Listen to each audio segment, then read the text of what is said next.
Owagira ki? Ekigambye kyekyo. Mpagira nkyukakyuka. New Uganda.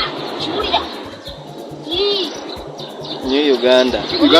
Olina bamuwanga akawunga ka kilo 5 ne yeewaana gavumenti etuwadde tamanyi nti bamuwadde musolo gwawa.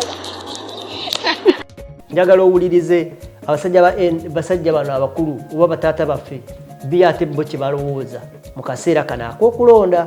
Omwana mukuwa Ddooli kati njagala owulirize bataata baffe bazadde baffe bibali mu kulowooza mu kaseera kano. No vote for NRM unless we receive our money. That is the point. No money, no vote. 1,102 will be ambassadors to the campaign NRM outside there. See, 1,102. If they go out, how many people are there in each family? Like this one, how many people are there? Me, I have 37 people at my home. I have 47. These are voters. At the age of 75. He's 75. Now, if these people all go out, they campaign in NRM. How will NRM get votes? Osinga kumanya babiri President Museveni nani? Nekyagulanye. Ate kugondi togenda mbu ballot paper nonoonye wali erinnya Bobi Wine. Waliwo Kyagulanyi Center, Robert Kyagulanyi Center. Bobi Wine teriri. Yanoonye wali ambulero oba ya yero. Kyagulanyi yali ku ambulero. Kyagulanyi si weeto si ya yero. Oba nati gambye oba yaki ye Kyagulanyi yali Museveni wajja tulimbalimba ateeke wambuleera nga ya yero. Ekyo nedda tekijja kuba Museveni ali ku bus. Museveni tali mu kalulu kano. Taabulwa yakalimu. Okay. Kati ze kyegamba. Kyegamba noonye wali ambulera kubanga kakasa bulungi Kyagulanyi yali ku ki? Kwambuleera. Oba efaanana etya oba bagira senga ya Kakobe oba bagira senga ya Bulaka obanga erimu ebisubi kasite bambulera. Ekusoma kyakumeka? Kyamukaaga. Oba otiikira. Ekusoma kyamukaaga? Osuke mu kabokisi. Gwe musajja kyamukaaga? Soma kusomero ki? Sentipo. Sentipo eriwa? Kyotera? Yakusoma nnyo. You are watching the Answer Channel, a solution to every situation. Subscribe right now. Oli muna Uganda wangalira mu diaspora, America, Canada, Australia, UK oba Germany. Ng'okola emirimu ebiri ku esatu, wabula nga tofuna kadde kawummula oba kwebaka. Naye nga tokyasobeddwa lwaki ssente z'olina ku akaunti yo tezeeyongerako? Toli wekka. Bangi kuffe twaveeka n'ebirooto eby'amaanyi. Wabula oluvannyuma ne twesanga tukolerera kusasula bills zokka. Tusuba okubeerako ne famire zaffe. Era nga tuwulira tetulina kye tuyinza kukola kukyusa mbeera eno. Wabula singa nkugamba nti waliwo enkola esinga. Singa eya franchise digital business ebaddewo okumala emyaka 5 mugumu. Mu nsi yonna esobola okuyamba okukolera ewantu wonna kasita obeera ne laptop oba essimu ssaako ne wifi nga okola n'omulimu gwo ate ekirungi nga teweetaaga bukugu bwonna wa tekinologiya ng'ezimbiddwa okuyamba abajja ku kyeyonga ffe okwekolera ensimbi esasula obudde bwo wamu n'ebyo by'osobwa. Tukutendeka ne tukuwabula ne ku buli mutendera ng'oyambibwako abantu ab'enjawulo abategeera gy'ova. Tetusuubiza mpewo wabula yeno sisitimu gy'osobola okutandika okuyiga leero. Bw'oba okoye okukola essaawa ennyingi nga teri kuwummula nga tetulina kyolaga kizivaamu. Nyiga mu linki eyo wansi okumanya ebisingawo okuba ku simu ya Gerard Seguya oba gwe mumanyi nga KAKALAAMUDAANSWER ku +1 647 821 8189 oba kyalina omutimbagano www.g-viepena.com. Kwanirizaako nnyo ku mukutu gwa The Answer Channel. Yonna gy'osinzira okukwata ng'otulaba kubizo subscribinga, okusharinga, okomentinga. Saako n'okukwatira ttambula ddala bulungi nnyo nga bwe tugezaako okukwatira ttambula mu nsi oba mu mbeera ey'enjawulo, abatulabira mu ssaawa ez'enjawulo, abatulabira mu nsi ez'enjawulo nga bwe nkugambye bwe banyumu balire ddala. Of course nze Kakalaamu The Answer. Tusinzira mu kamuli wano okukwate nga tukutuukako. Tusinzira okuba ate ng'omwoyo gwe bagamba omwoyo gwa Uganda gunnuma wano w'osinziira ne gutuukako n'ogulya gukulumiriza. Literally erina obudde bwentwala nga ngezaako okuba ate nga ngoberera biki ebigezaako okukwatira bitambula mu ggwanga. Ndi so humbled okuba ate nga ndaba ebintu ebyapeninga nga everyone ndaba nga ali engaged nga abyenyigiddemu mu ngeri emu oba endala. Now njagala okuba ate nga mbategeezaako nti njagala ndowooza ngenda tuka time nkiyite kibayita okwongerayo video ntera nnyo okulaba omwami gwe bayita abayerwa nkole asinzira Dubai eyo ndowooza mu UAE nga bamugamba tambuza video yongerayo bavuga video something like that. But I'm now getting engaged and more interested mu kuba ate nga nange nyongerayo video. Waliwo abantu wobeera ng'otudde booti wansi ku social media n'otunulira omuntu bambi nga akutte essimu ye ng'alina waatudde aba either mu nnyumba ye ng'alina ne kateni eriko ebimuli ebyo nga olaba deep in the village nolaba omuntu omwana ng'alinga yandibadde alowooza ku Arsenal, Liverpool, Man U ali ku ng'ali mu kulowooza ebintu yalibadde mu bya betting mu biki ng'alowooza ku nsi ye ng'alowooza engeri gye babbyemu ssente ani yatuliddemu olukwe yiino ono atuliddemu olukwe nga they are disappointed. Binene ebintu muganda wange I believe nti nabadde njogerako ne Kaye this week ne mugamba nti nali mu 2019 before covid yao naina ekintu ekyanzijira mu bwongo kola interview ku radio nkyakola ku radio ngamba naye okuba Bobi Wine yayingira mu byobufuzi okuyingira mu byobufuzi kukyusiza kutya abavubuka. So when afuna that ekintu ekyo kyandetera okuba ate ngamba kangende kuko gye bayita mu ghetto mu Katanga biki kati obwongo bwanzijira mu Katanga awo. Big up on yourself omukulu gwe bayita ghetto command I think so. Waiza yali mukwano gwange nnyo na introducing n'oyo guy yali yesimbyewo ku wa president oyo Peterson Bwogere bibamu kuba introducing mu ghetto ye Katanga ne bantwala mu Katanga ne bankwasa omwami gwe bayita Thomas Bagonza. I remember that day. Thomas Bagonza yali abeeranga nnyo ne Honorable Segirinya by then ate nga mulaba mu future yamanyi yali chairman ow'ekitundu ekyo by then nga mulabye ddala musajja ajja kubeera munnabyabufuzi mulungi nnyo. So bwe nafuna ekirowoozo ninga kangendeyo okuwona be mbuuze ku bantu ab'enjawulo abavubuka biki bye bagezaako kwate nga balowooza ku byobufuzi mu kaseera ako. I was so surprised kubanga nange bwe nagenda nali sikiwanga nnyo budde ebiseera ebyo.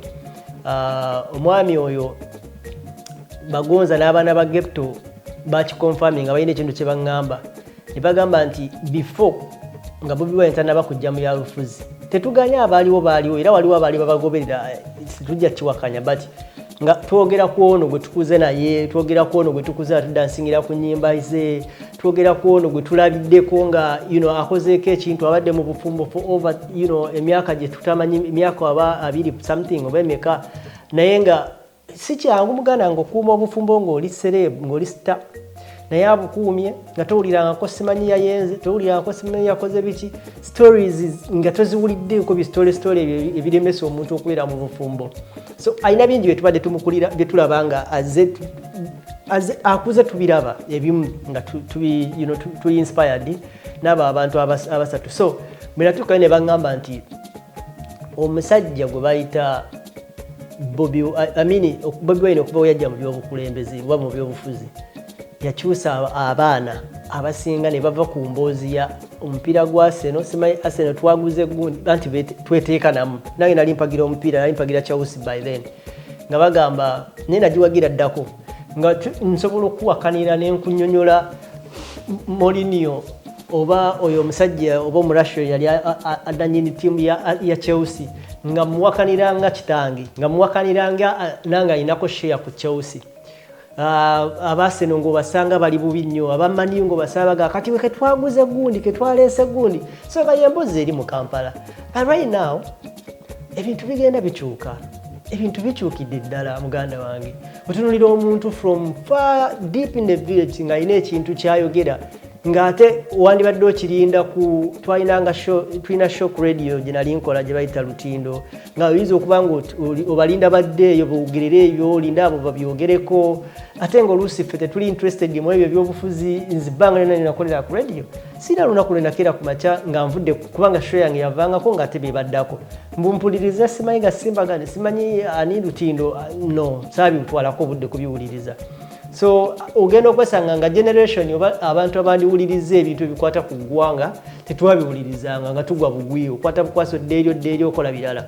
So lwaki ebyo byonna byonna mbyogera omusajja yaŋŋamba nti emboozi yava mu Arsenal eguze gundi maniyu simayo tutwala ekikopo eno season tugenda fuka mweri naye yakenderamu kati ebyobufuzi ne bakavu ne yambuka waggulu kakati kitegeeza byendaba watabeerawo abivuga ku bibatuusizaako nga ndaba bimakinga sense njafunangayo obudde ntuule wano sobola okubate nga nange kibayita okuvuga video nkibavugira nvuga evidiyo esobola okubate nga ebatuukako leero ndi so interested ne video ezibiri video emu ya mwana mbadde ngezaako okwogera ne gayi yapostinze video eyo nga ngezaako mugamba nti toteeka nnyo sitiika nyingi nnyo mu video abantu basobola kulaba muntu ani ayogera omwana ali wansi w'emyaka ndoze ekinene ali myaka nga 10 for God's sake alabika okuba ali myaka nga 10 naye njagala nkuwe video y'omwana ono ebigambo byabadde ayogera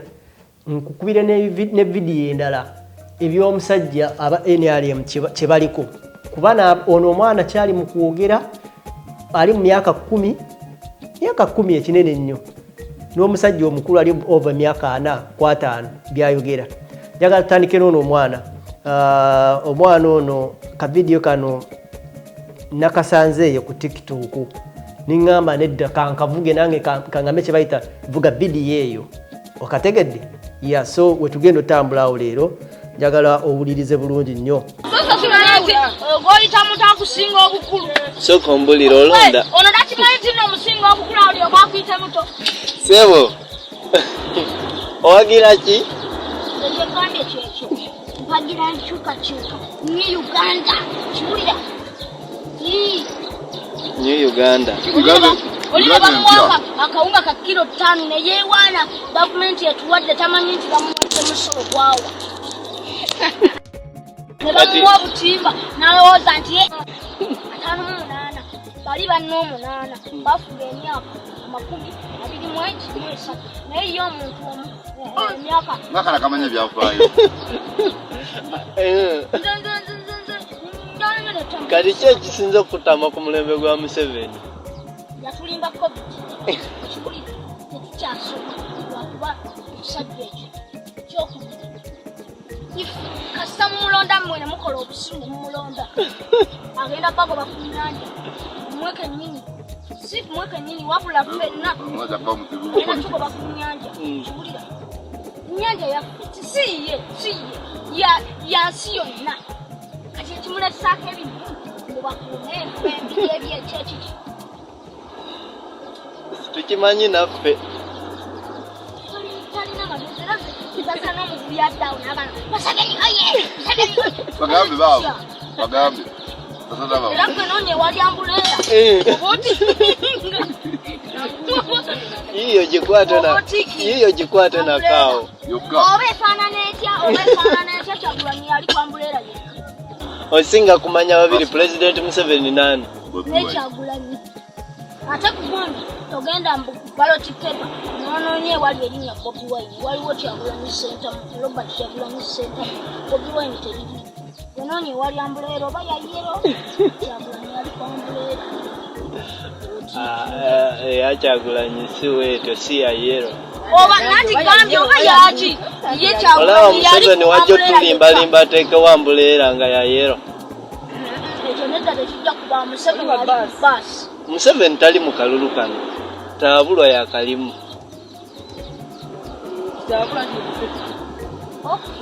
kati nze kyeggamba nonye wali ambuleera kubanga kakasa bulungi nnyo Kyagulanyi yali kuki kwambuleera oba efaanana etya oba bagiresenga yakakobe oba bagiresenga ya bulaka obanga erimu ebisubi kasita ebambuleera kyakumeka kyamukaaga oba okiikiri osoma kyamukaaga mukabokisi gwe musajja kyamukaaga sobola okusomero ki sentiko sentiperiwa kyotera yakusoma nnyo anyway omwami oyo eddakiika ziringa 3 ndowooza ku 4 kinkoze bubi nnyo nti tosobola nakumulaba ezimu ku comments zembadde ndaba by the way ng'abantu bagamba nti omwana ono ani asobola obutuzuulira ndabyeko comment yaga ani asobola omutuzuulira waakiri agendeko mu ssomero eritegerekeka kubanga obwongo bwalina singa agenda ku ssomero eritegerekeka ate tuyinza omuganyibwamu mu maaso eyo alabika abeereyo ku nnyanja ku mwalo omwami oyo eyapostinze video eyo mbadde mugambye nti njagala video enamba omwana oyo bamuvuge at least afuneyo omuntu muzira kisasobola omweyimba munaga akamperera omwana ono kusomera itegerekekako asobola okubeera omuntu w'omugaso mu biseera ebijja naawe osobola omutunuulira ateeka okubanga either ali mu myaka nga 11 ku 10 something like that gw'okiraba otya myaka 10 ku 11 something like that but the reasoning gyakozesa okwogera n'okuderivalinga waaka information eri abantu like ngeri gyayogeramu olabira ddala nga man tulina emyaka egimu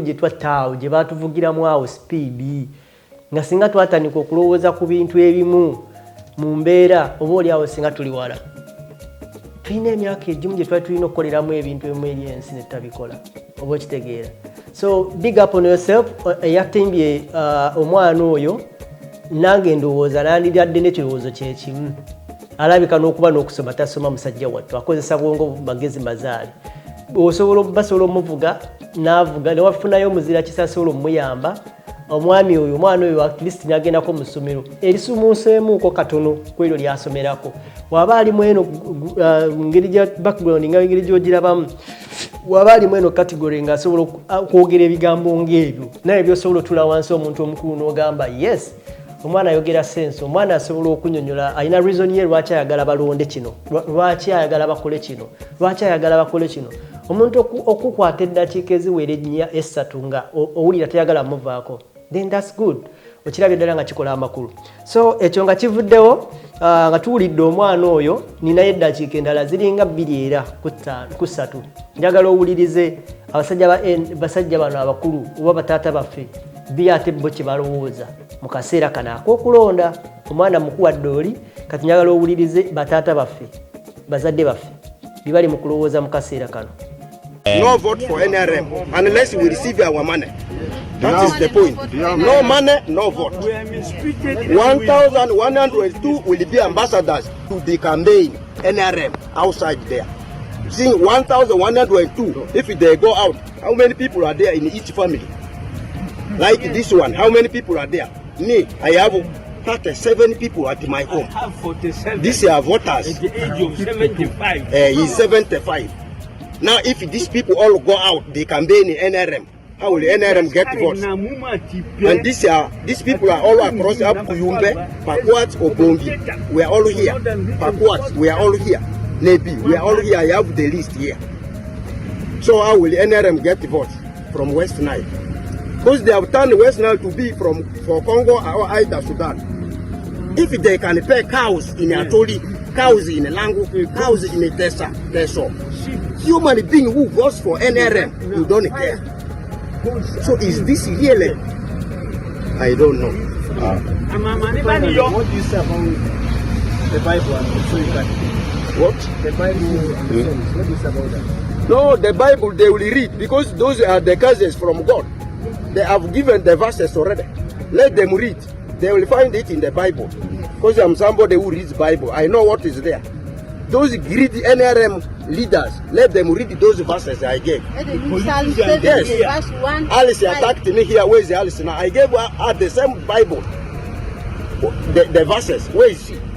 Those who are fighting us will all go down. And we shall remain alive. Then my members will remain. Now 103 have died without receiving pay. Have you seen this? And the more are still dying. Others are bedridden. Sugar, pressure, diabetes, you see, asthma. Now, when is government considering those sick? So it is good that today we have met the deputy RCC. He talked actually very well. But the challenge is the matter will take long again. But we wanted shortcut. We are tired. We have given all 9 days. Somebody said there, one of my executives said they want president to address this issue before he comes. Yes. That is it. Within the 9 days. That's all. Anyway. Byebyo muganda wange byogezaako kuba ate ng'olaba bisanze eyo naye buli kyenaafunangayo okukyolaba ekinakwongerako okompeyalinge olabe nga kikola sensi. Byebyo muganda wange.